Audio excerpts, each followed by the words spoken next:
What's up, MPX addicts, and welcome to MPX Rehab. I am the hashtag certified Mark J. Williams, here with my co-host as ever, the voice of the MPX addicts, Kyle Smith. And man, oh man, the last couple of weeks, people have been really up in their feelings. Well, that, and I mean, yeah, it was a little emotional Saturday after the show on Mainline. Oh yeah, it was a little emotional last Saturday. It was a little emotional like Wednesday, Thursday time frame online. Yeah, that was just fun. Wednesday was, online's fun. Real life, after, we filmed our PSA on Mainline, which I swear to God, I swear I heard a voice after my little PSA say too much, too far. There was 4 people that said, no one said that. They're actually, I was thinking about it after I was watching the video while editing. The thought came to mind, there were still people in the building behind us. Maybe. So maybe someone in the building heard it. It was like too much, but yeah. Or they may have been commenting on somebody's work or something like that. I don't know. Yeah, I don't know. I just know I thought it was one of our friends. I was like, oh, was that too far? And they're like, I didn't say anything. I was like, was it you? Everybody that saw it or heard it was like, no, that's perfect. That was great. Yeah, it was, I've said it before. I put wrestlers on a high pedestal. I do. They work their ass off. They take bumps, bruises. They're entertaining us. And I've said it before, and I'll keep saying it again. Wrestling fans are the worst and best thing about wrestling. Oh yeah. And we had one that took it too far. Mm-hmm. And again, it's like I said on Mainline. It's not that Jamie needs our help. It's more of a respect issue of, look, Jamie's trying to be professional. Jamie's also working. He's tired.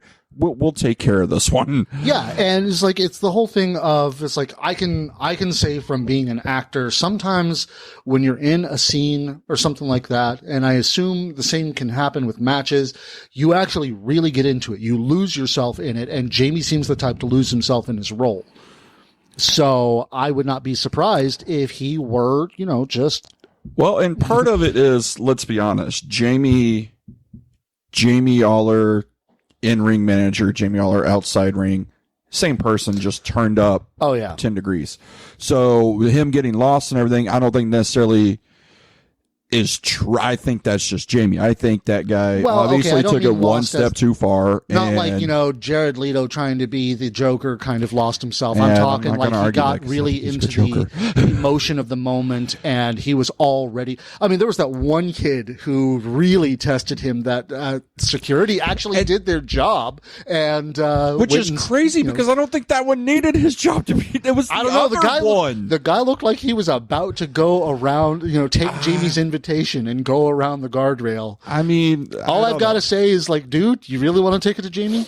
Start training. It's it's just crazy how obviously how good Jamie is at his job to get that people worked up. I think like I said, I didn't mind the first fan. I think because it's the one we talked about. He's a kid. He's fun. Oh my God. I didn't mind him. I thought he's great. It's the drunk asshole that we've had time and time again that shows up sporadically. And that's the other thing is people are going to say, and I've heard people say this before about people who used to come to MPX. Oh, the addicts are different now. They're bullying us. Blah. No, we really have cultivated a family environment where we actually are somewhat friends and we care for each other and stuff like that. So when we have someone new come in and they act this way, that's our home. You're not going to disrespect our home. And it's like, we're not saying that fans shouldn't get drunk at the show. No, I mean, obviously one, not. You'd be a hypocrite if you said that. That's very true. 2, it's like, it's like saying that a fan shouldn't get drunk at a wrestling show in the South of all places is just... That's impossible. And it's not even getting drunk. It's you've gotten in Jamie's face before, but there's a respect issue. You know what line not to cross and when to cross and what to go and stuff like that. Guardrail is there for a reason, yeah. Yeah, it's just, this one it was, I don't know, it's too drunk, one step too, and it's, I don't even know if it was drunk because yes, he was drunk, but we've had problems with him before. Yeah. And it's, unfortunately, we were a little light on security. We only had 1.5. So I don't know. I said it, and and it's not a short joke. It's he's half a worker because he's half shit. And yeah, I get hot about that, and I'm sure I'll hear from it again. Yeah, probably. It's one of those things where I've talked about it before. When Fitz was security, God damn we didn't have issues. No, and because everybody was scared of the big man. Oh, it wasn't even the fact they were scared of him. He took it as a job. True. Alex takes it as a job. Like those two are some of the best security we have. Everyone after that, it's not a job to them. It's they're just there to be part of the show. Yeah. And that's not what your role of security is. You're not part of the show. You're there to keep the fans and wrestlers safe. Yeah, it's like you really are there paying dues, and part of paying dues is making sure that the rules are being followed. And there are rules for the addicts. Yeah. But we could spend an entire show talking about I'm pretty that. Sure we beat it to dead. Oh, we still have more we could say about it. But let's go ahead and start talking about MPX's Fight Fest. Fight Fest, damn it, Fight Fest. But this was actually really cool because we got to see a bunch of new faces, a bunch of faces that we haven't seen in a bit. And honestly, it was with the fact that Prince Adam was unfortunately unable to make it due to an illness in the family. It was the way the show was saved, I guess you could say, really, really worked out, in my opinion. Yeah, it was, not only were we missing Prince Adam, we're missing Cody. We're missing... well, that was our voice, technically. Yeah. I hate to say that, but... The voice of MPX. No, the voice of the addicts, exactly. The voice of MPX. There's it's totally different. I'm trying to get there, but the voice the special MPX, treat. Cody Cox, it's his birthday, so he's off, which is great. And we got Tyler Foster to lead the show, which I love Tyler Foster. That was actually a lot of fun, yeah. He came out and said he's not alone. He's going to have a replacement, and we get Exodus, which I can't wait to watch back on the network because I think it's going to be great. Yeah, it's like because we heard some of the things that were said, but not everything. But man, oh man, it lit up a feud that I can't wait to see just go all the way. Yeah, this is and we'll talk about it way later when we start breaking down the show and break down the matches. But I said it to you, and I said it to a couple other friends. MPX's future is so bright. It really is. We've lost a couple of our pillars. One of our pillars later on we'll discuss is technically dead. And don't worry, boss, I took care of that part. Yeah, there's a couple other people mad about that. I took care of that too. It's our future is so bright. Like, we'll talk about it and we'll see these matches. The MPX cat. Hi, buddy. With Exodus, Tatum, Tommy, newcomers like Brixton, our future is bright at MPX. Oh yes, and honestly, it's just it was so great. But it's like getting Mars Lewis back for this show, going up against Joe Angelo Garcia. We've already said we get match of the night caliber matches out of Joe all the time. And when he was taking on someone of Mars's caliber, holy crap, what a match to start on. It was real great, and I said it jokingly, but I also meant it. Joe's too fast. He really is. Joe is. And it's one of those that's crazy because Mars is fast, and I'm like, he'll be able to keep up with Joe. He couldn't. Joe's... God, phenomenal. Well, it's like we also don't know how much Mars has been working. Oh, nope, not happening again. Director, producer, if you could take care of that real quick. But lay down, buddy. But yeah, Mars is like we don't know how much Mars has been working through the pandemic and everything like that. This may be. I mean, he has whole new gear. He dropped the Sabretooth gimmick, which I kind of was good for because it never made sense to me. Really, it kind of made sense to me. But at the same time, I love the new look. I would like to have him more again. I've always enjoyed him when he came. Again, I never really understood the Sabretooth. And honestly, with everybody else going orange all of a sudden for some reason, having him come in as purple, that was great. Thank you, Mars. It was really good. And this match, him and Joe, phenomenal. Our first, appearance of Jamie Aller. And, I guess that was kind of started everything. We get we got 5 Jamie appearances. Something like that, yeah. Which is always, to me, it's awesome. But no, it's this match. Like I said, Joe's super fast, and we've talked about it before. This reinvigorated this lit fire. This confidence that Joe has now, you can't match it. And him telling us, he was like, put some respect on my name. He's like, what show are you watching? If you're watching Mainline, that's me. Yeah. If you're watching Rehab, what are you talking about, man? We love you. No. You put respect on his name. He knew who he's talking to. Yeah. Well, he pointed at you first. Yeah, then he realized Jamie talked to him. I'm sure. But no, Joe Angelo Garcia, unfortunately, we've already nicknamed Ryan Match of the Night. But geez. Goddamn, Joe's killing He's the highlight of the night. Highlight of the night, the Hispanic cause of panic. Man. He used to have something from Waxahachie. I forgot what it was. Yeah. But he's, again, I always enjoy seeing him. I wish he's one of those I wish we had every Saturday. Mm-hmm. And it's one of those when I first started seeing him, I loved him and Tadlock together. Yeah. And then they split, and I didn't know what would happen to Joe. And it comes to find out that, Joe's perfectly fine as a singles competitor. He's amazing. Honestly, it's like, part of me is kind of wondering why we don't have him in a title run or a title picture of some sort. Well, because if you think about it, our title pictures are kind of spoken for at the moment. We've got Tatum, who's our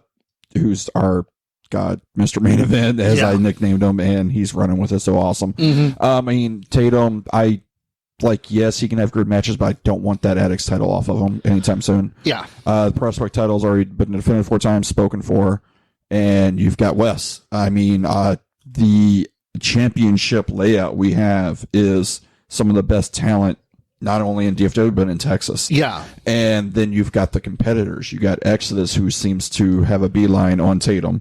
You've got, the world's, larger than life, the world's greatest unsigned tag team. Yeah, we'll talk more about the Tatum versus Exodus in a bit, but I have to say right now, Lugo, I get it, man. Trust me.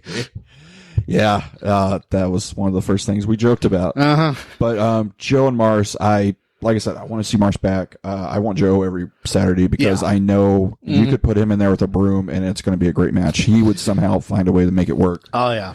And just that, I'm a sucker for a good super kick, and Joe hits it. And he hits it almost out of nowhere, and it's great. Mm-hmm. And following that, we actually went from 2 guys that we like a lot, that we've seen a lot of, to a newcomer at MPX as CJ Ward took on Eddie Martinez. And Eddie's good.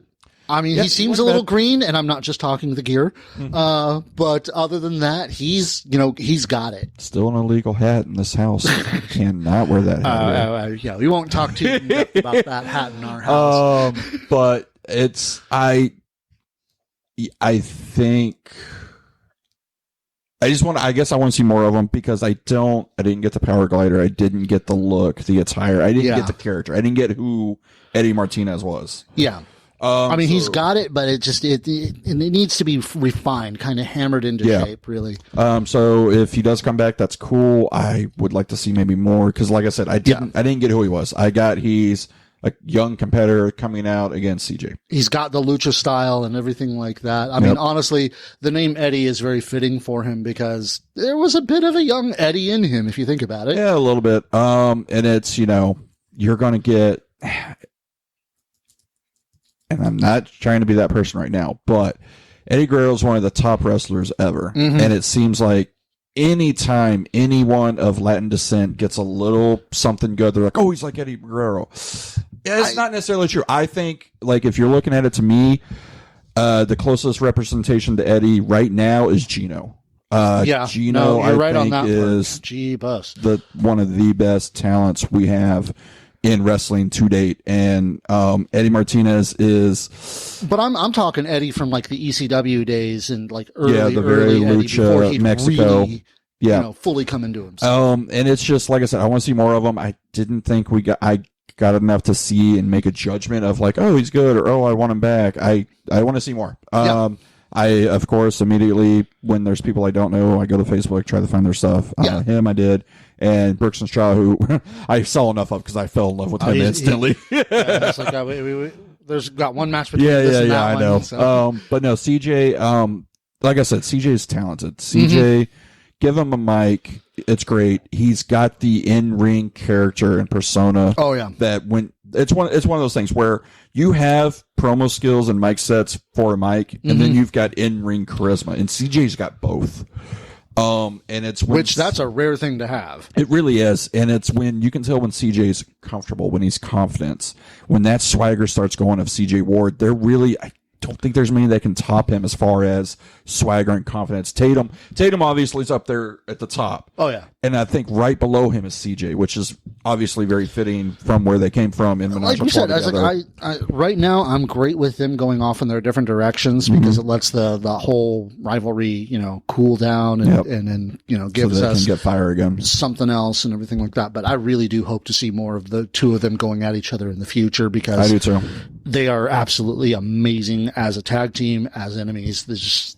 Honestly, they're a great pair. I would love to see in the Rumble them maybe be in the Final Four and CJ eliminates Tatum. I think that's a great way to reignite that feud. Personally, I'd rather see it the other way around. But yeah, I know, see what you mean. But I think because let's be honest, it's kind of early to talk about Texas Rumble, but no, it isn't. No, it isn't. MPX has already started out their invitations. I know, and it's kind of crazy that they did that because I was like, I really was going to go on this show and not talk about the Texas Rumble, but here I am. Yep. Because they started it, we're allowed to. Tatum's everyone's handpicked favorite right now to win the Rumble, and I think that's when you don't do it. I think that's the time to get that anticipation, and he gets eliminated. And the only thing to that is you've got to have somebody that's you've got to have a big face next to it, and I think there's a couple they could do it with and pull the trigger on. I mean, it's like if it was Tatum and CJ as the last two, and then CJ eliminates Tatum. Yeah, that's not going to go well. At the same time, I think it'd go great because it would be that whole thing of Tatum, struggling to reach the top finally, and CJ's the one who takes it from him. Yeah, which that's my booking. I think the storyline better with that one is to plug Dexter instead of CJ because it's Uncle Dex once again, kind of knocking Tatum down a little bit to teach him a lesson. Or getting revenge for the twice lost MPX title. Anyways, we're on a tangent here. So back to the match. CJ, obviously great technical wrestler. Did very well in this match. It was nice to see the chill out again. Yes. It's always weird because like my first thing was like, "What is that?" I go, "It's a very weird, uglier, unprettier, but it works." Yeah. It's like, I like it. I like to call it the chill out, and he actually agreed with it. So hey, I'm good with that. It's good. I like it. It's one of those things, and it was my argument and my hatred. One of my hatreds with John Cena. If you're gonna have a submission move, the STFO, the CTFO for CJ, work a body part to at least make it believable that you're gonna make him submit. That's why he didn't win with it. No, I know that, and it's just maybe work on the neck a little bit. Something I don't know. Yeah, anyways, who knows? But either way, the match after that was one that just, oh man, how does he keep getting better? How does Casey Clay keep getting better every time? I mean, I know I'm stroking his ego, and I'm sorry, Kirby, for making one of your rookies. Great MPX training facility we have. That's how he keeps getting better, sir. Oh man, it's like every time I think that it's like we've seen the best we can out of Casey Clay, he goes into another match, and it is just. I think this is the one where I leaned over and I said, MPX Future's bright. Because Casey and Tommy. It was this one specifically. Was amazing. Especially once he did that baseball slide. That baseball slide spear, holy shit. Oh my God, that was good. I loved it, one, because it was amazing and it was beautifully done. And then two, I've never seen it before. It's like this kid has no fear of getting hurt. And like, it's like, honestly, it's like you've taken the best out of some of MPX's best and made like the perfect wrestler for MPX out of it. Yeah, he's got the man of no fear gimmick from Palmer. The man of no fear, I am freaking immortal, so every time you think I'm hurt, I'm right back up from Jason Silver. He's got a lot of the technical aptitude of Jackson Stone. Yeah, oh man. Yeah, it's on mainline, I'll put him down, but man, it's here. Casey Clay's God, our future's so bright, and I'm so happy. This match was great. Athleticism shown off, and it's one of those things where Tommy, I think people sleep on Tommy because Tommy's so fucking good. He is. But he doesn't get these matches to show off his athleticism, so to speak. He gets these matches where, say like with Kirby, he'll show athleticism here and there because Kirby will throw him, and oh, look, Tommy can fly. But we don't get to see the athleticism as far as Tommy being in control, kind of. Mm-hmm. Tommy's usually the one who's getting the shit beat out of him.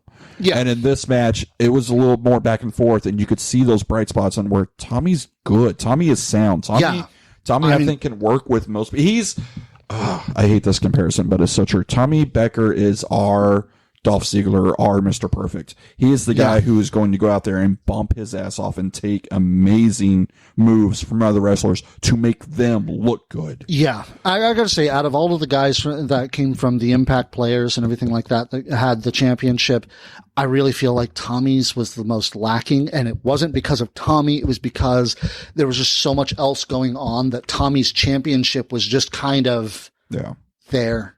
Yeah, and it's one of those where and he deserves so much better than that. He does, and I'm hoping he gets it. Like I said, from the first, I said it on Twitter, the first taping of the Grand Prix, Tommy was the MVP that night. Tommy had some of the best matches, if not the best matches, that night. And he worked his ass off that whole night. He did, and again, Tommy, like I said, our future's bright. Tommy Becker, we're just scratching the surface.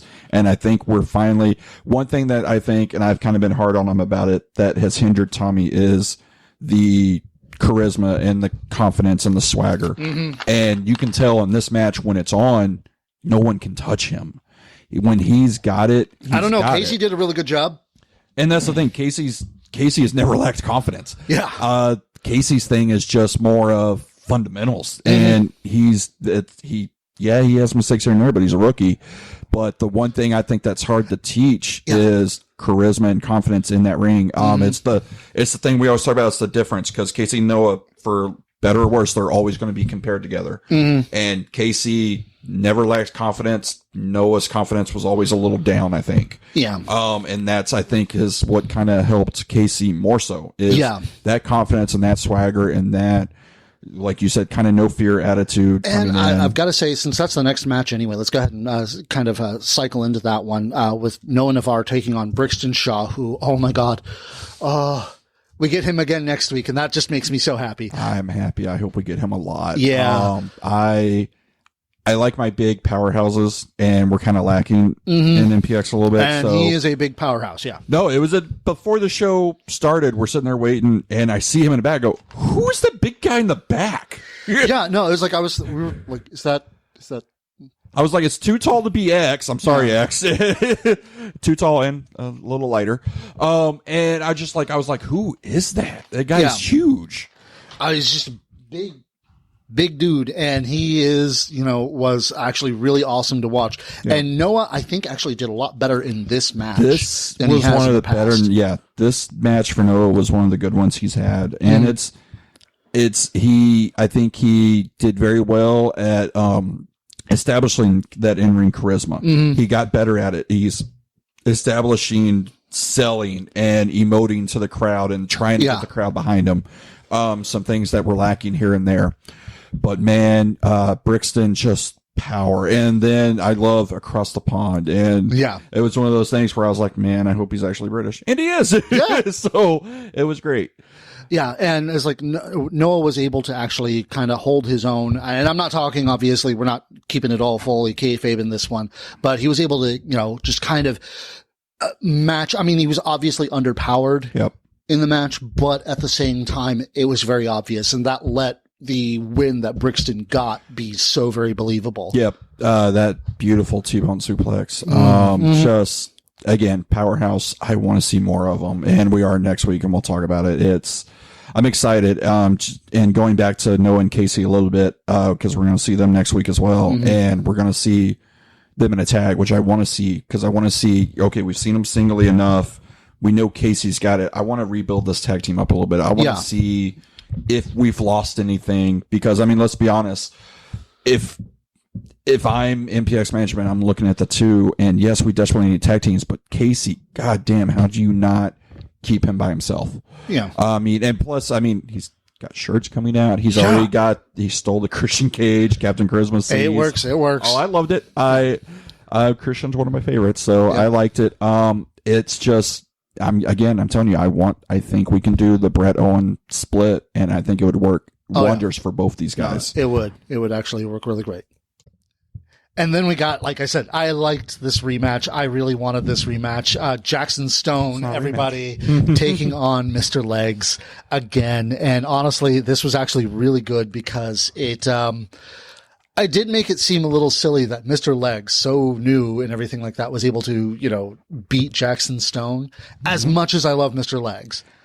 But this time, it's like you can factor in the fact that, it was the second time Jackson was wrestling that night. He was tired. It propelled the quote unquote heel Jackson we got of the chip on the shoulder. I need Jamie's help. I want to be a winner. I'm tired of being second place in this place when I should be top. That's what Mr. Legs lost what initially started all this. Yeah. And again, this is the third or fourth time in a row where I've said Legs is, I want to see more because he's good. Because he has a tag match. Like, I don't think I've ever seen him work that long. He goes to the Friday show. Oh, I've never seen him work this long. And then he's got Jackson. I've never seen him look better. And I know it's because Jackson helped out a lot, and Jackson can make most people look good. But Legs is good. Legs, it's a character that, you tell people on paper, and I'm sorry, I love it. I personally love it, but it's dumb. Yeah. The gimmick itself and everything is so stupid, but it works for our audience. I feel bad because if he was to go somewhere else, it depends where he goes. I don't know that it gets over. Yeah, it's like, I think there are some other shows we have around here that I think if he were to go there, I think it would work fine. But yeah, if he were to go to like Heavy Metal down in San Antonio or to ACW, if it ever rears its head again or anything like that, he would be eaten alive there. Yeah, and they have some, like ACW has some that they like there's Bob the Builder who's a construction worker, or Rob the Builder.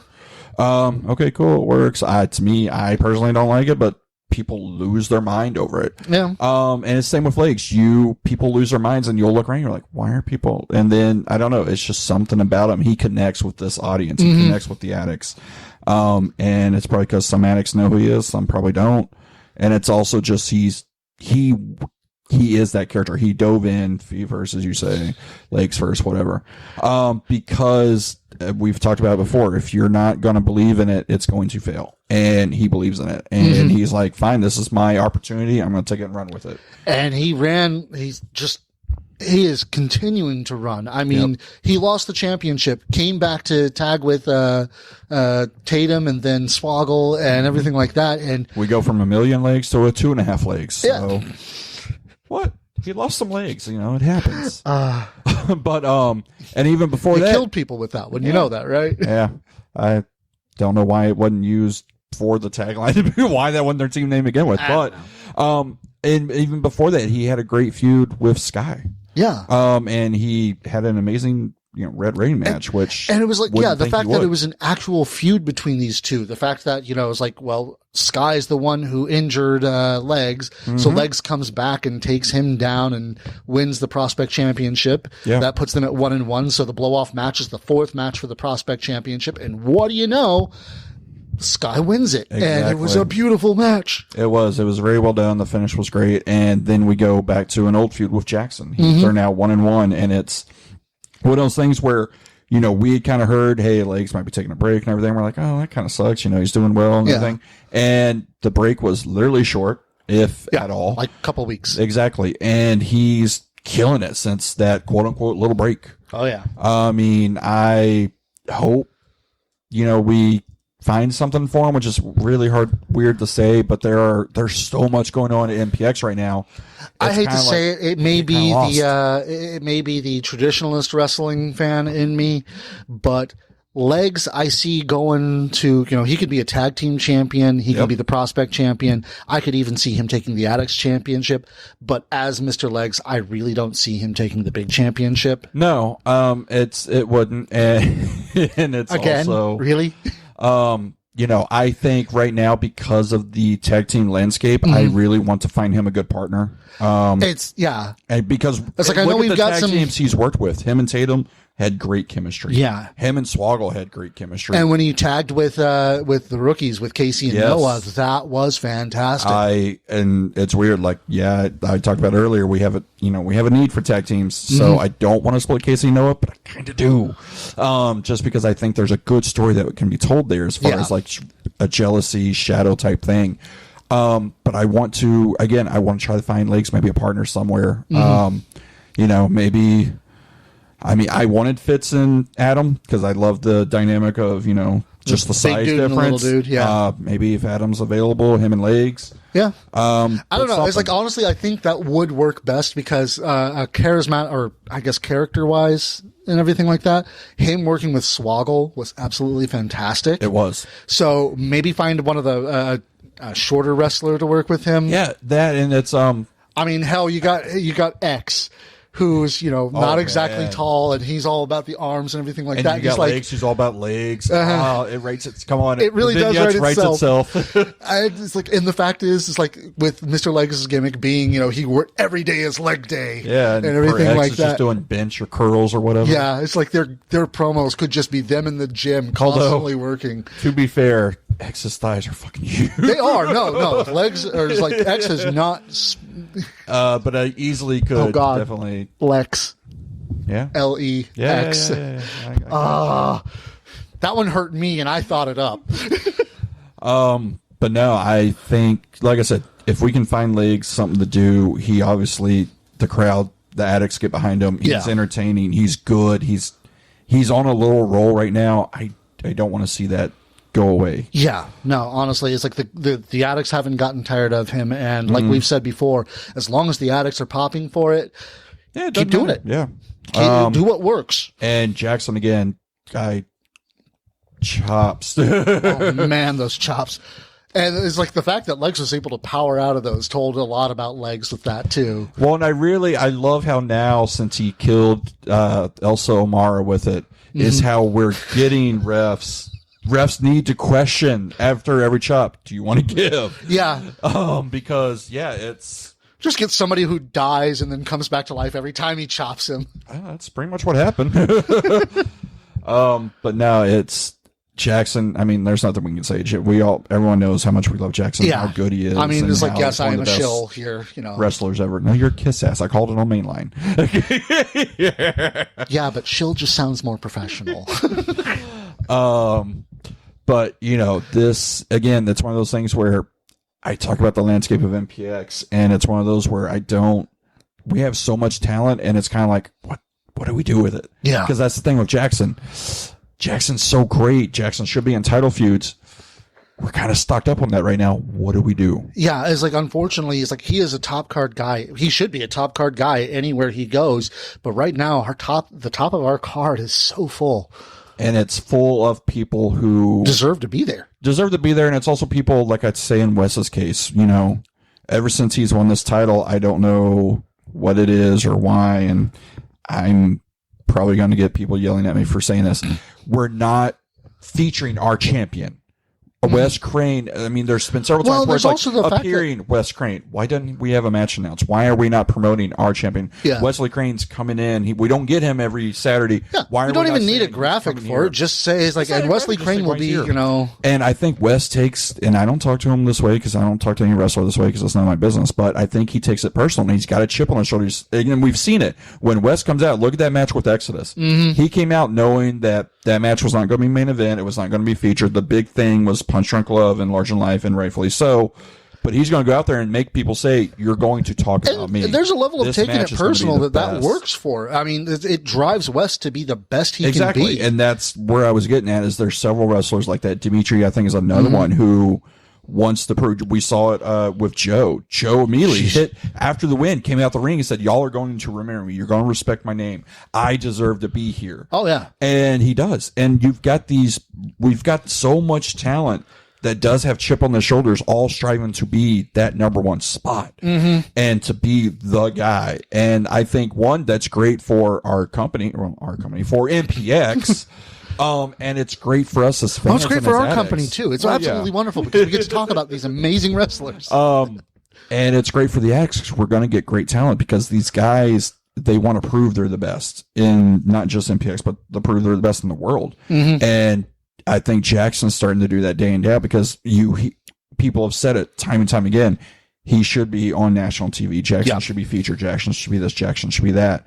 And I think it's finally getting to the point now to where he, at least in my eyes, I don't want to say he doesn't care, but it's more of, if it happens, it happens. I'm cool doing this. I want to help. He's gotten more accepting of where he is and where he wants to go. And we've seen, and in the end, if Jackson wants to leave wrestling altogether, I think, honestly, he's perfectly happy with it. And I'm happy for him, but I am too. I would be sad he's gone, but he's got so many other things on the back burner that he could do a lot of good in the world with. But there's also part of that who Jackson wants to be the guy. He does want, right? Because, and I think for him, it's not necessarily as far as loving wrestling. I think it's more of, I could make a bigger platform to help people more. Yeah. But I mean, that's the thing, Jackson. So he's striving to do that. Yeah. You've got Wes striving to prove that, hey, I'm your champion. You're going to respect me. You're going to start featuring me. You've got Joe and Dimitri, who just honestly, they want to, I don't want to say they want to push, but they want to be known. Yeah. Like they want that recognition of, look, I'm good. Well, let's go ahead and move on, because speaking of that recognition, or wanting that recognition, demanding that recognition, the next match was Exodus Prime versus Tatum Manning. And there's two other guys. Oh, man. It's like with Exodus Prime on the mic earlier in the night, he was talking a lot of smack about Tatum. And Tatum heard it and came out and called him out. And we thought we were going to get that match right then and there, but now they held off. They made it halfway through the show. Exodus wasn't ready. And he was in his gear. Does that mean he's ready? But this match, oh man, this match. It did. I think it did what it was supposed to do. It made you want more. Yeah. We want Exodus we want a long feud with Exodus and Tatum. We want to see where our two youngest, brightest top stars in MPX are going to go. Yeah, and I think it was really intelligent making it a non-title match, because honestly, it's like that left it to be, it's like, okay, now we're just going to see who's the better at it. Yes and no. As soon as they announced it, we knew exactly what that meant. We knew, hey, it's a way to give Tatum an out if Exodus wins. But with the finish we have, there's really no need to have a non-title match if X is just going to get DQ'd and the title stays with Tatum anyways. But it does lead into the fact that now Tatum's so mad at Exodus, especially with Exodus attacking him and Brennan after the match. Oh, Brennan deserved it. Okay. Rehab, not mainline. Rehab, not mainline. But it's like everything like that. That just drives Tatum to want to face Exodus more. I mean, obviously, but Exodus will have a target here, that gold around Tatum's waist. Right, but I think we could have told the story of Tatum being the face champion, being the great Addicts champion he is, of, no, I'm not in a match that way. I want to beat you cleanly. I don't care if I kept the title. I don't care if it's DQ. I want to beat you cleanly. I think we can still tell that without the non-title. The way it devolved, I don't think it really had a chance for that to happen. Tatum was down, and that's when Exodus started destroying Brennan and then continuing to destroy Tatum.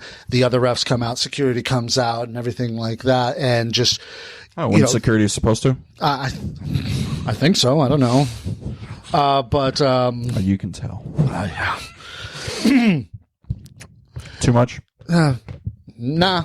But the way that this all broke down the way it did, there really wasn't much of a chance for Tatum to say, no, we can't end the match like that. Now, if Exodus had just, kicked him and then walked off and everything like that, then Tatum could have been no, we're not ending it. I'm not even saying just to restart the match and everything. I'm saying, because you were saying that you like how it was non-title.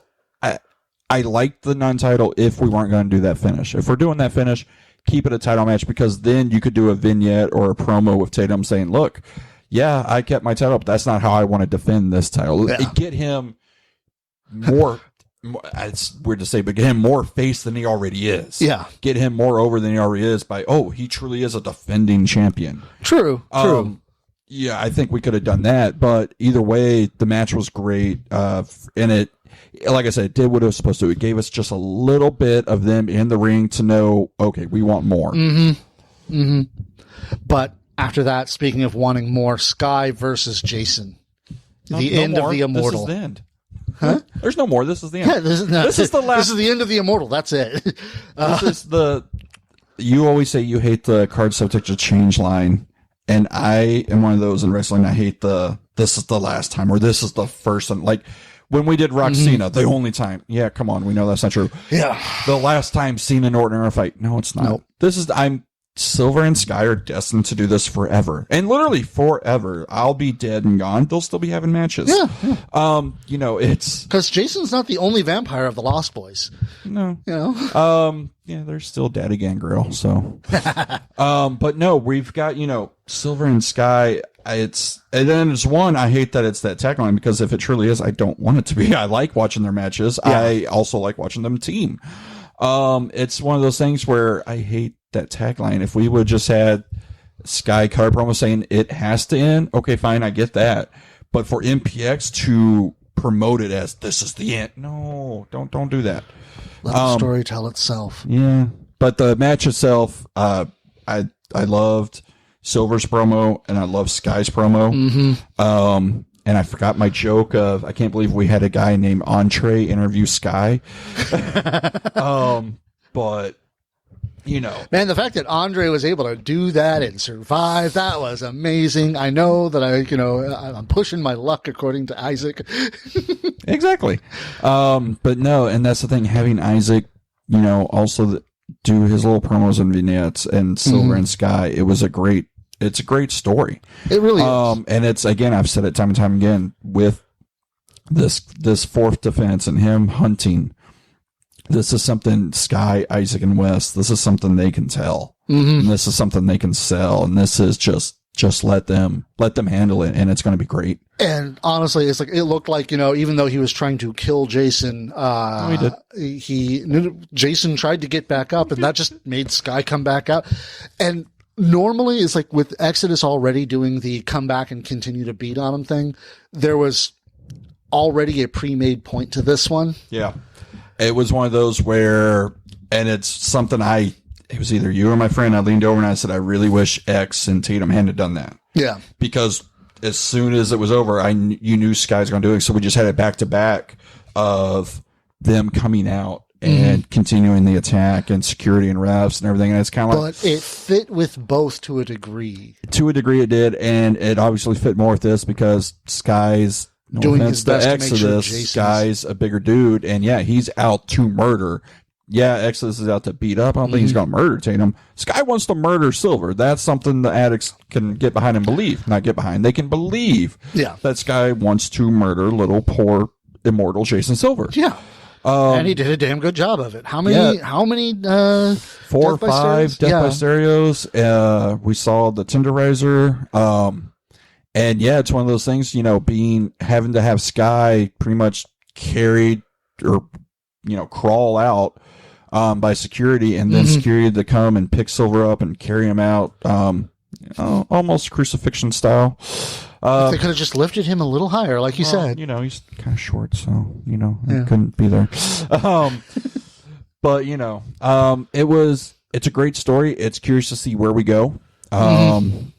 From not only Silver's resurrection, but also Sky can focus on hunting Wes. Yep. Who is going to be here Saturday, and it's a pretty prime opportunity. But we'll see what Isaac has planned, and I hope we hear from Isaac. Yeah, no, it's like that's definitely going to be. It's like we're recording this on Tuesday because, well, scheduling conflict with my day job, unfortunately. So we haven't heard anything from Daddy Isaac about this match yet. We'll see. We'll see. I'm looking forward to that. But then that leads us to the main event, the street fight between Stephen Kirby and Ryan Remington. Ryan's one a year. Yep. This is one. His one a year. He tried to make sure it wasn't, but it was. It's his one hardcore match a year. He said it. Yep. And the way this has been built just over the last month and a half, 2 months. I had said I hope we get the whole Mr. Mayhem vignette of Sons of Anarchy and everything, and They took that and did it one step farther. Ooh. And it actually gave me chills. It really did. You could see me. I started like shaking my arms and like, because it really did. It sent a chill up me because one, I love Sons of Anarchy. Two, to see some of the faces there, you know, that again, MPX future is bright. And then I think to me, one of the bigger surprises, the Big Fits, that was there. And then also Mr. Mayhem is my 1B favorite Kirby. My 1A is always going to be the greatest human being alive. I can see that. Yeah. That's to me the best Stephen Kirby's ever done. But this is a liken to how Finn Balor brings out the demon. Yeah. We're not going to get this Mr. Mayhem all the time and think, yeah, God, we probably won't see Mr. Mayhem like this next week. We won't, and I hope not, because I like the special appearance. I like he brings it out when there's nothing else to do. The last time we saw it was against Frankie, and that feud, if no one remembers it, go back on Network and rewatch it. That feud was very personal and heated and great. Well, I think that was before we started really filming. Oh, really? Yeah, I think so. Well, hopefully there's footage, maybe. Yeah, we'll see. But this one, you know, again with the, you know, red whatever blood taped fist up and the jeans and just the music and the video, it really does. It gives you a chill if you know the history of Mr. Mayhem. You can't really ignore the fact that it's like I think you're overlooking the fact that it's like, yeah, seeing Fitz there, that was awesome. That made me just like, yes. But the way it ended was perfect for the story and made it absolutely amazing because it ended with Baby D giving the final yay. Yeah. And it's like Jamie's reaction was just perfect because it's like obviously it was Ryan that killed quote unquote Baby D in that match, and Jamie's killed her career, not killed her. Yeah, it's like he spent all night trying to justify that no, it's Stephen Kirby's fault that this happened, and Baby D's there throwing it back in his face with one word. Yeah, and I like. The other thing I liked about that video and Jamie was when it showed the recorder and he goes, "No, she's right there." Yeah, that cracked me up. She's like, "Hi," and just a lot. She did that. He did that with Alex too. I was going to say there was. He's right over there. What? There were several he did too. There was even some where he goes, "Who's this?" And I thought that was great. Yeah. And obviously for people who don't know, those are Kirby's kids. Those are the trainees. Yep. Which everyone knows who they are. Yeah. I keep forgetting. Yeah. We don't have addicts. We have workers that listen to us. Yeah. Well, no, we actually have a couple of addicts. We have addicts, and who knows, we might get more because, you know, it's like if people keep plugging this, that'd be great. Yeah, I was really shocked about some of some of the addicts actually. Oh, I listen. Oh, you do? Oh, well, God, I'm sorry. Why? No, this show's actually, I found out that this show's actually more popular than Mainline. I mean, I still love Mainline. It's my favorite of the two. That's what got you started. Yeah, that too. Yeah. But anyways, this match, it was what we thought it was going to be. It was an all-out physical battle between, you know, Ryan and Kirby. And, you know, this is the one time a year where Ryan will get hardcore and deathmatchy. And who better than Mr. Mayhem? And again, like I said, I say it in terms of so fans understand it's kind of like the demon. We're not getting Mr. Mayhem all the time. We're getting him when there's nothing else Stephen Kirby can do. It's like that table spot that almost happened. I was so ready for that. And like, I had to actually calm down and remind myself. I was like, no. That would kill them. That would kill both of them. Yeah, that one. Me and you both were like, and we're like, oh, wait, no, there's not really a good way to do this safely. Dang. Yeah. It's like Ryan might come out okay. I think Steven would have died. And then also just, again, Ryan brought it back, and we haven't seen him do it often, but that wrist snap and focusing on this, And like I said, it's like it almost felt like it didn't slow Mr. Mayhem down one bit. Like he almost fed on the pain. Yeah, and I thought I thought the way Jamie was utilized was great, obviously, because Jamie knows when and where. Because that's the other thing about Jamie that I think we don't talk about a lot. While before matches, it's all about Jamie. Yeah. But during the match, it's about his guys. Yeah. It's about Ryan. It's about Tommy. It's about Jackson. It's about Joe. You're not necessarily, he's not the feature, and that's what a good manager should be. Oh, yeah. Bobby the Brain Heenan. Yes. I don't know. He kind of made himself the feature a bit during the match because this is when all the stuff went down. That wasn't necessarily his fault. No. But this is also, you know, like I said, by the Brain Heenan, you would look at him and he would get the match. He would hype the match up and he would be a great front man and great camera. But as soon as the match goes, it's not necessarily about him. It's about Andre or Haku or Perfect or whoever he's out there with. Yeah. And honestly, it's like the way it ended, Kirby getting that final hit in and like downing him. That was it. It was good. I was kind of shocked we didn't get a Tommy run in or a Jackson or the rookies, you know, kind of not a melee. But at the same time, it made sense because, you know, they all have their own stuff. Well, yeah, but it also, like, it made sense on Kirby's side, obviously. To me, like I said, I was a little confused of how Tommy or Jackson or Joe didn't help Ryan. That one, you figured Jamie would be like, hey, if for some reason things start to go south, I need y'all to come out. That part I thought was a little weird, but again, I like it because it's a one-on-one. But it's a plot hole that we didn't see until afterwards. Well, no, and like I said, again, looking back, because it is hypocritical because I like the one-on-one aspect, but then, yeah, creatively and storyline-wise, I'm like, wait, well, why didn't Tommy come help? Yeah. Or why didn't Jamie have them on standby if things start going south? Because it is Mr. Mayhem. Yeah. And then it's curious to see because we got the tease of Baby D doing the yay, and it was obviously in-ring career done. Are we going to see more of her?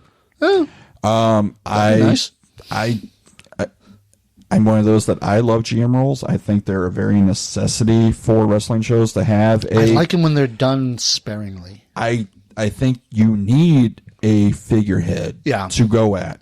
Because right now, I mean, technically, I guess if we look back at Purple Rain, Richard's our authority figure. Yeah. Even though it's never fully been said or it's never been announced, he is our go-to between the MPX board of directors.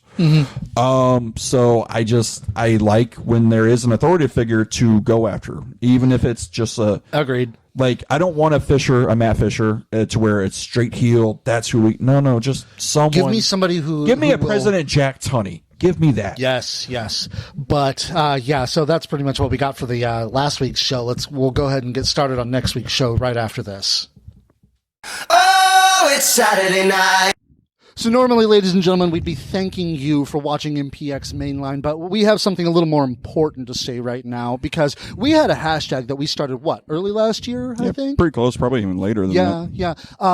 Called hashtag Respect the Curtain. Basically what that means... AKA, keep your drunk ass away from the talent. Stay on your side of the guardrail. Because trust me, no matter what you think that talent is or isn't, they will beat your ass. And not just one of them, you are free game for all of them. And you know what? All the talent, I may not like security, all or much. Me. Yeah. It's like, I may not like all or much, but I will freaking cheer him on if you violate that guardrail. Oh, I'm not going to lie. I will join because guess what? I'm 6'4", 350 pounds. I'm not hard to find. You want to push someone, push me. Because I'm telling you right now, Jamie doesn't need me to fight his fights, but guess what? He's trying to be professional. I will kick your ass. Yeah.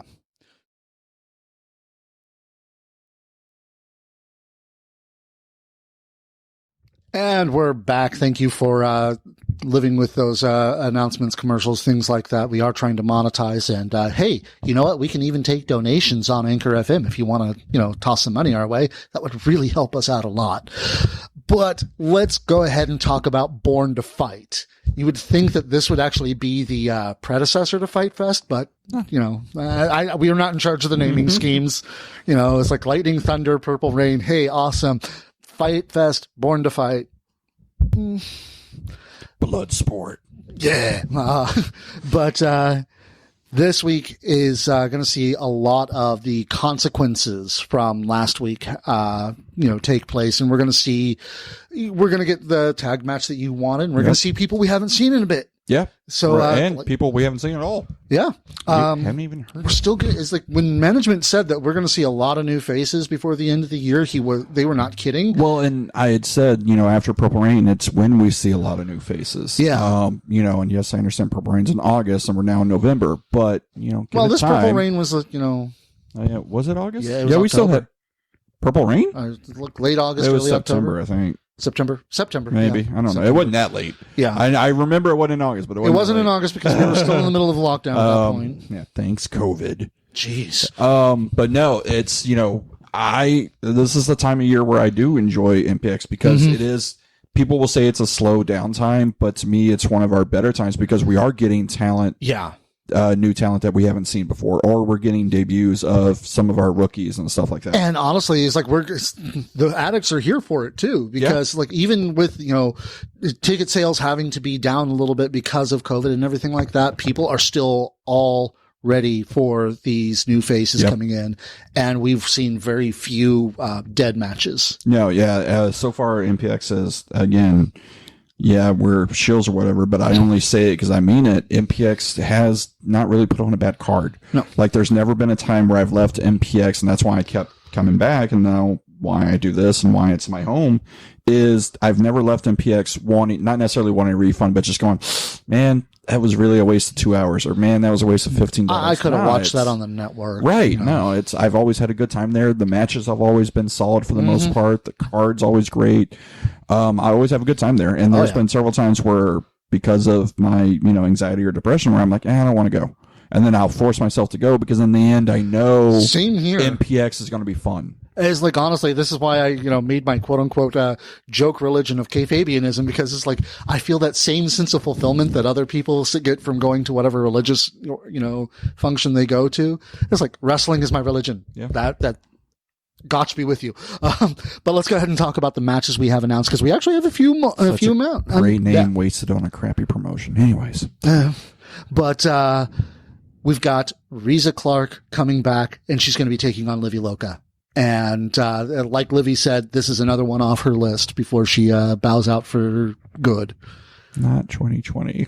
I know. I'm still with you on that. Come on. Just like, I really wish she would push it back to, even halfway through 2021. Like, let's get to Purple Rain and then, call it quits there. But that's me.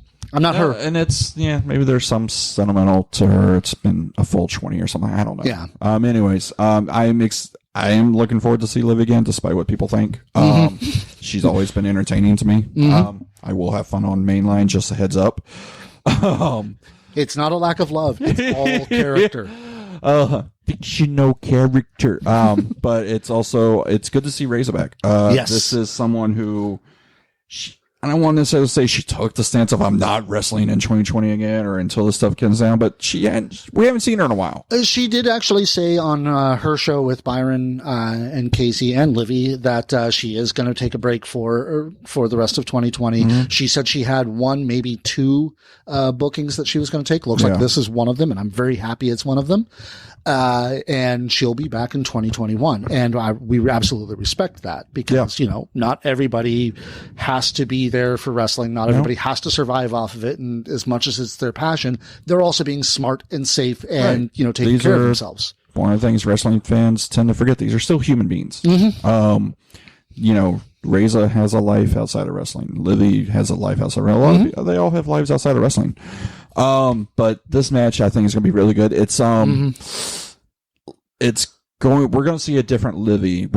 I really do think we're going to see a Livy likened to her old days of living La Vida Loca because, Reza's too powerful. She's going to have to be quick again. She's going to have to use her speed. And she may just have to fight dirty too. Yeah, we're going to see a Livy that's more of her old lucha self as opposed to the kind of power she was trying to do. Because I don't think she can match power. Obviously can't match power with Reza.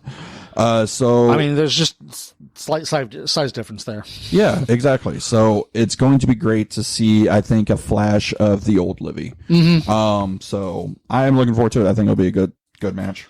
Oh, yeah. And then after that, we've got a tag team match, the very one you were asking for. Casey Clay and Noah Navarre tagging up again, going up against a new team for MPX, Los Carnales. New tag team to me, all the general. It's like so I can't they don't look familiar to me, so I can't tell you exactly who they are. I can't talk much about them other than the fact that we need tag teams, so I'm happy we're getting a new tag team. The promo makes me think they're going to be decent. And honestly, like the Casey and Noah haven't really worked an unknown like this before. Right. This is something, and granted, we may be wrong in our assessment. Maybe they're, vets who have been around 10, 15, 20 years. But to the addicts, this is going to be a Casey and Noah lead. They're the vets. Yeah. They're going or at least they're the home vets, I guess you could say. Right. So it's going to be very interesting to see how this works. Again, I want to see new tag teams, so I'm excited for it. I want a good tag team division. I love tag teams. And I'm curious to see, like I said, what we do with Casey and Noah. We've seen them separate for so long. Now we're finally getting them back as a team.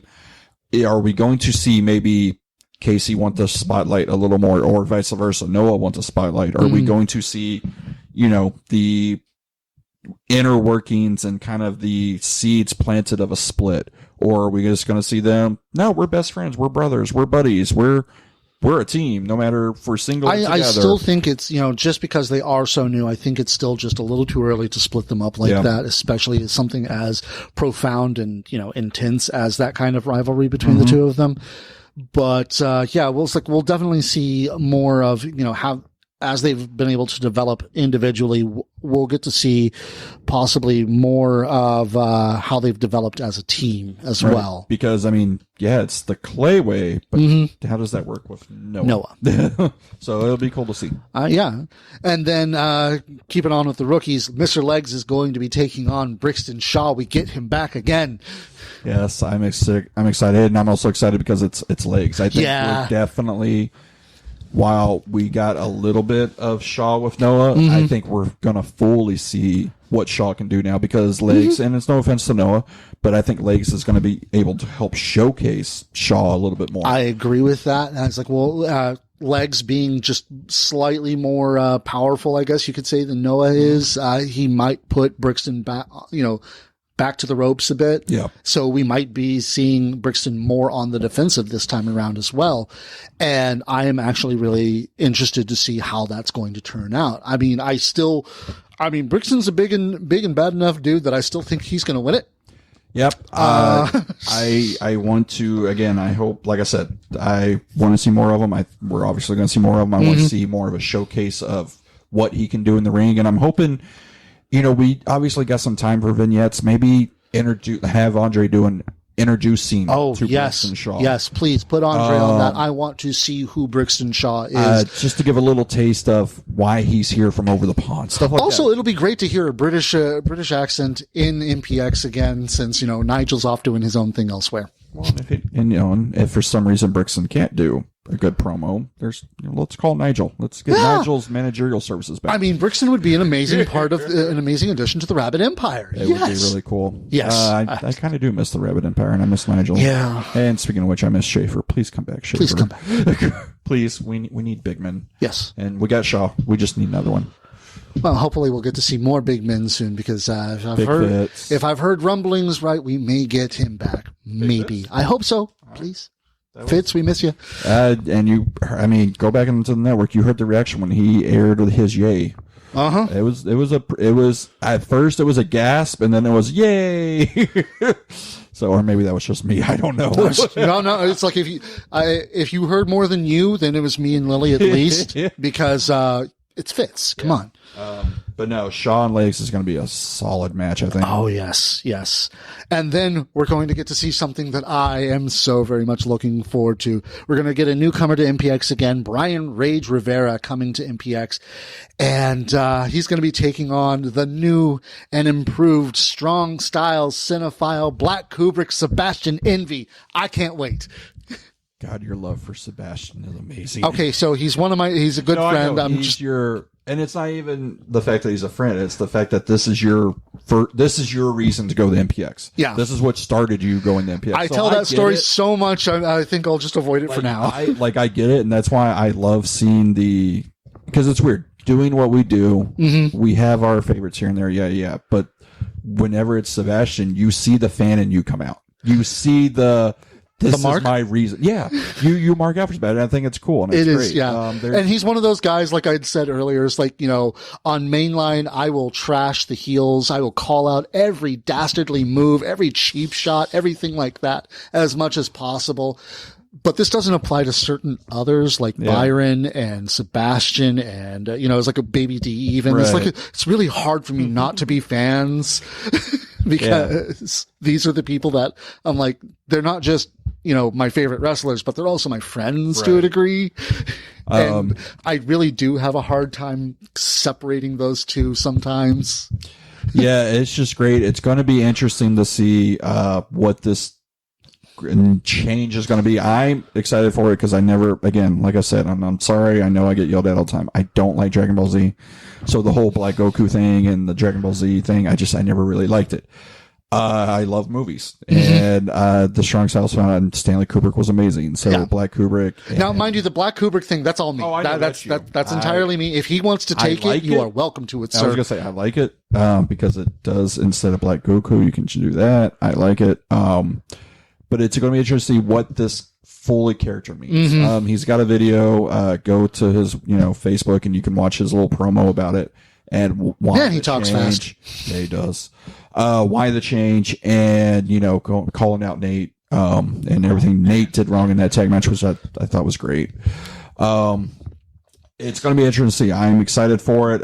He's been on a losing streak past couple of weeks. Maybe this will turn it around. Hopefully. And it's also, again, it's a newcomer, someone I don't know. The name, I'll be honest, the name sounds familiar, but I can't think of why. I'm hoping it's not simply familiar because, I've already, kind of compared him a bit to Rampage Brown from the UK. Yeah. And honestly, his name is Brian Rage Rivera. I mean, that's more Rick Brixton Shaw than anything, but.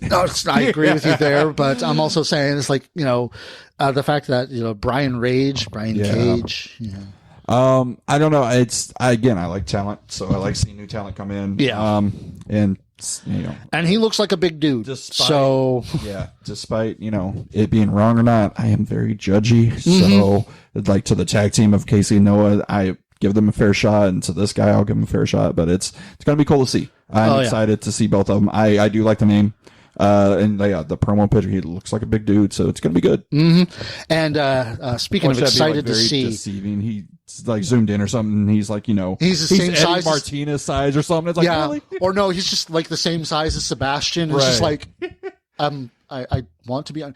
I mean, who knows? We see short guys like that all the time who turn out to be absolute powerhouses. Xavier Daniels, for one. Oh. Yeah, that too. Biggest damn Mexican you've ever seen. And he is.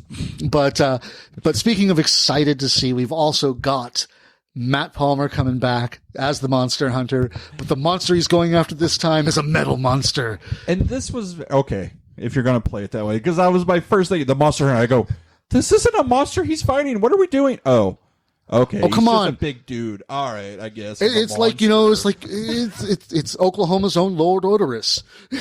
It's Thrash coming back. I love this guy, and I'm excited to see him too. One-man gang of Oklahoma.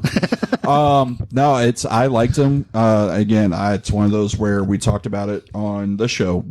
His match with Wes, I thought was good, and then we got told why it wasn't good. And while I disagree. As a fan, I disagree. Now, as a creative standpoint, I totally 100% agree. I see where they're coming from, but it's like at the same time, I'm just like, but I disagree. It was so satisfying for us.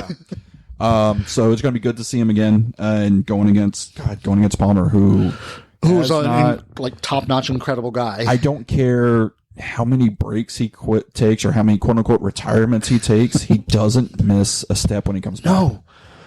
I mean, when you have your own dojo, I guess it makes it easier to stay in shape. And it's not even that. Just, man, even before he had the dojo, he was always in shape and he was always good. Yeah. And Palmer's always been, how Austin always says Kenny Steele was his first MPX champion. Matthew Palmer was my first MPX. He was the first quote-unquote main event guy for MPX when I started going. So, I guess that's one of the reasons I'm such a stan for Kirby, because he was my first MPX champion. Yeah. I guess Austin's on to something when he started it, because I was like, that doesn't make sense. I've never been that way. And then I started looking, I go, actually, no, I really love Palmer, and he was my first champion. He was my first MPX guy. So, I guess that there's something to be said for your first champion that you're going to always root for. I'm going to be curious to see how this goes, because, it's like when Palmer went up against Silver, that was very, they're very comparable in size. Yep. I mean, Palmer's a bit beefier than Silver is, and now he's going to be going up against someone who's this is not a fat joke. I have no room for that to talk about that one myself, but someone who's 2 of Palmer. And this is no disrespect to Silver, but Silver is that punk kid in high school that everyone thinks they can pick on, but he'll beat the shit out of you. I always figured that was Zero, but then again, both of them. Yeah. I mean, they're scrawny little white kids that you think you can pick on, but you can't. No. You they will kick your ass 3 ways to Sunday. So yes, Palmer may be bigger in that one, but you don't mess with Silver. But anyways, back to with Thrash and Palmer. It is going to be interesting to see what Palmer does and how he does it. And like I said, with Palmer, when he did fight Silver, was that quote unquote finisher only because Silver could do it? I would be interested to see him do on a bigger guy. And here we go. It's a bigger guy. And then is it going to be the same kind of potion he takes beforehand? Is it the same? We'll find out. Let's see how he hunts this monster. We saw how he hunted a vampire. How are we hunting this? And I want more vignettes from Palmer. So Palmer's just fun to watch in general. And then of course, what is definitely going to be our main event, and hopefully this one is not subject to change. Please, knock on wood. The main event, a fatal 4-way MPX championship match. Wesley Crane is going to be defending against Stephen Kirby, hot off his win against Ryan Remington. Dmitry Alexandrov, who has been on top of the world. Added a new belt. Yeah. And of course, Jerome, Daniel, Griffey. One of the best MPX champions, we've had, and looking to come back. And again, if he's not, we could probably get Griffey Jr. on standby. Just saying. It's going to be interesting, because like I said earlier, guys, this is a great match. If for some reason you were going to, he could insert himself one way or the other post match, what have you. Personally, I wanted a longer build, so I personally don't want it, but I could easily see this happening. It would be. Could also just be a tease. I mean, we saw that with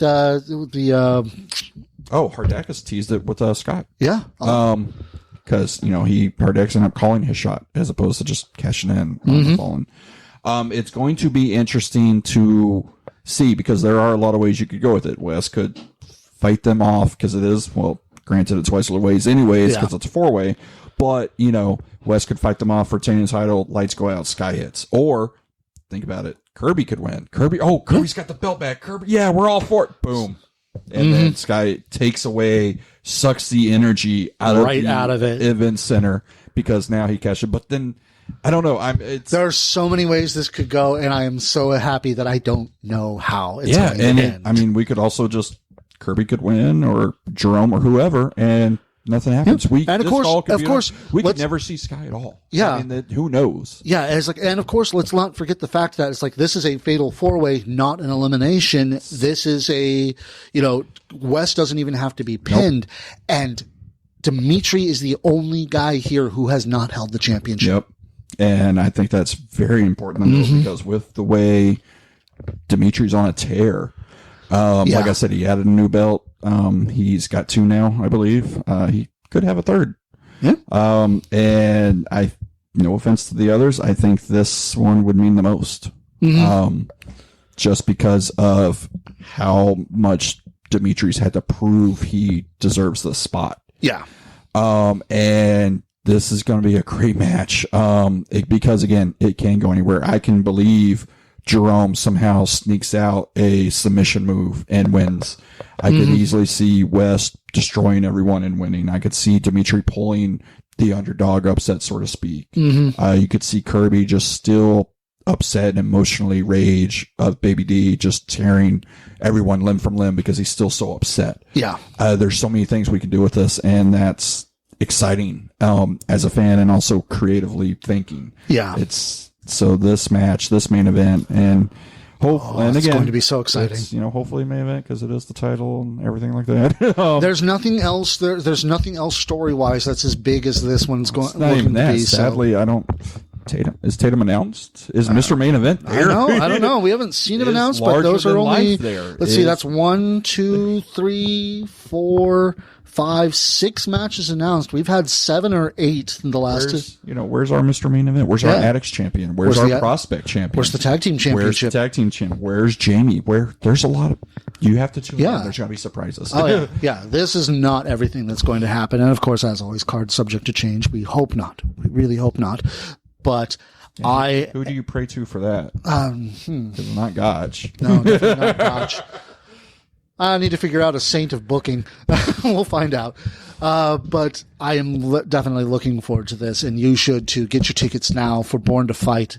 And if you can't be there in person, definitely watch on the network because, I mean, come on. You can't miss this. Nope. This is going to be a great, great match. And I guess, it's like, we'll go ahead. We're building to the biggest show of the winter. Oh, yeah. Cold Day in Hell. Cold Day in Hell this year is going to be... It's on December 19th, which kind of hurts personally, but, we'll see. yeah, we'll see. But make sure you get that. And, of course, guys, the audio for this is actually going to be going out early. It's going to be going out Thursday instead of Friday. Yeah. So hopefully more people will actually listen to the audio version as well because we're trying to monetize. We'll see, but the video will be out on Friday, and there's always a little bit of differences between the two as we come through, and you don't get to see my beautiful cat if you don't watch. Yeah, you actually get to see the cat if you watch the video version, but you also get what you want a little earlier if you listen to the audio. But thanks either way, guys. This so far is working out for us, I'd say. Yeah, I like it. And you know what? We will see you on Saturday. Oh, that's your line. That's my line. Yeah, so now sorry. I gotta say, "Gotch be with you." Keep it kayfabe. Wait, guys. Okay. Oh, wait. Am I still on it?